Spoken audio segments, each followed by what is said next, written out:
Hello everyone. In today's video, we are breaking down an important global governance indicator, the Corruption Perceptions Index 2025, released by Transparency International. This index ranks countries based on perceived levels of public sector corruption, and the latest results have created significant discussion in India and around the world. In this video, we'll explain the key findings, India's performance, expert views, and why it matters for governance and development. The Corruption Perceptions Index, or CPI, is an annual ranking of countries by Transparency International based on how corrupt public sector institutions are perceived to be. It does not measure actual corruption incidents, but rather expert assessments and surveys. Scores range from 0, highly corrupt, to 100, very clean. This index serves as a key tool to compare countries on transparency, governance, quality, and ethical public administration.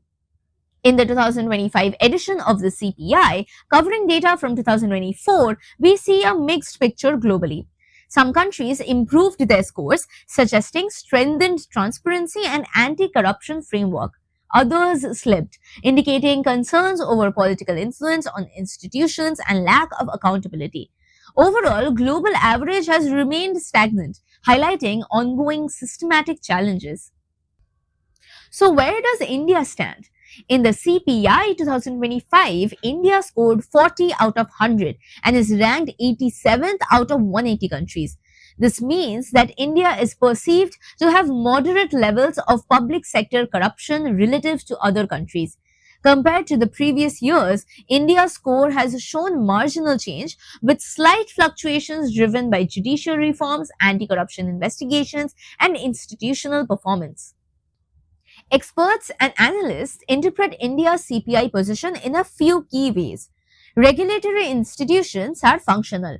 Bodies like the CVC, CBI, ED, and judicial oversight provide checks and balances. Whistleblower mechanisms and transparency laws, such as RTI, help citizens expose wrongdoing. However, perceived procedural delays, politicization of bodies, and high-profile corruption cases continue to influence perceptions negatively. It's important to note that perception does not always equal objective corruption levels, but it reflects public trust and institutional confidence. To give perspective, countries at the top of the CPI, such as Denmark, Finland, and New Zealand, scored in the high 80s and low 90s, considered very clean. On the lower end, countries with scores below 30 indicate serious governance and rule of law issues.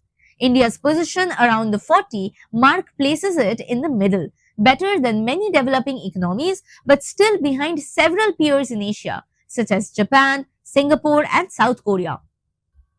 Understanding the CPI is relevant for topics like governance and public accountability, public administration ethics, rule of law and institutional frameworks, development indicators, and global rankings.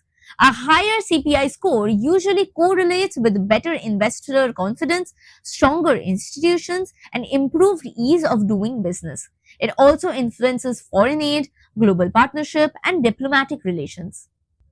In summary, the Corruption Perceptions Index 2025 shows India with a moderate score of 40, ranked 87th globally.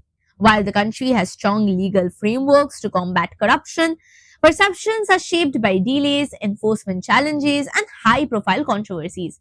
Moving forward, reforms that strengthen institutional independence, transparency, and accountability can help improve both actual corruption levels and public perception. This is vital not just for good governance, but for equitable development and trust in public institutions.